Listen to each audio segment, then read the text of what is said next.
अस्सलामुअलैकुम। Kitchen with Munazza में खुश आमदीद। आज हम आलू का रायता बनाएंगे।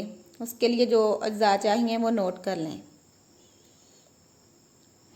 एक मीडियम साइज़ खीरा बारीक कटा हुआ, आधा कप चने बॉयल किए हुए, टमाटर एक मीडियम साइज़, प्याज एक मीडियम साइज़ बारीक कटा हुआ, बंद गोभी बारीक कटी हुई आधा कप, ज़ीरा 1 टीस्पून भुना हुआ और पिसा हुआ, नमक 1 टीस्पून, सब्ज़ चटनी 1 टेबलस्पून। आलू 2 मीडियम साइज़ क्यूब्स में काट लेंगे हम। आधा किलो दही ले लेंगे,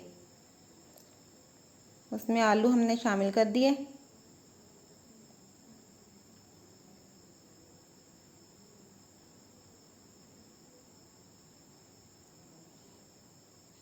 आधा कप चने शामिल कर दिए। बारीक कटे हुए टमाटर ऐड कर दें। प्याज ऐड कर दिए। बंद गोभी कटी हुई डाल दें।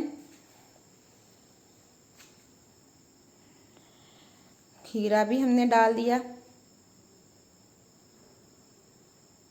ज़ीरा, नमक और सब्ज़ चटनी जो हमने 5-6 सब्ज़ मिर्चें, 2 टेबलस्पून सब्ज़ धनिया और 2 टेबलस्पून पुदीना लेके उनको पीस लिया था, वो हमने इसमें शामिल कर दी है।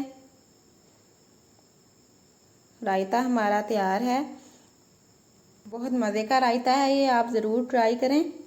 अगर आपको मेरी ये रेसिपी पसंद आए तो कमेंट करके ज़रूर बताइएगा। अल्लाह हाफिज़।